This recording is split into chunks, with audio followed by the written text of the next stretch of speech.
The French want to support what we're doing. We've got a range of countries who wish to support a UN resolution, but there are some things that are just not within our control. We are pressing as hard as we can at the UN, but I don't think anyone is going to watch the reports that you've seen and say somehow this is all the United Kingdom's fault. That's a willful misinterpretation of what we've just seen. No one suggests that. Let me ask you a very simple question.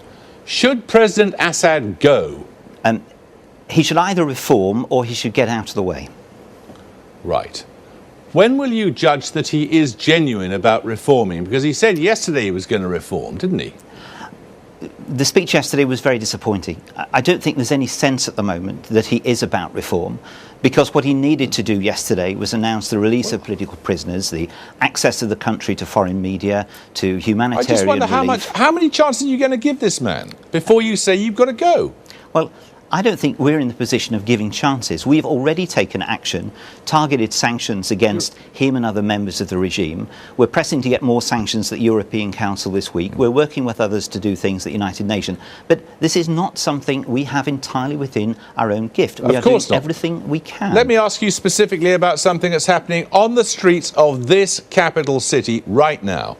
We've been approached by various members of Syrian society who are in London, who have taken part in protests against the Assad regime, who have found that the Syrian embassy have been sending people to take their photographs, and those photographs have then been shown to their families in Syria with the clear intent of intimidating them.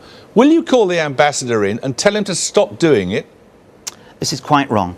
We've taken action in the past against diplomats who threatened people in this country, and we would do so again.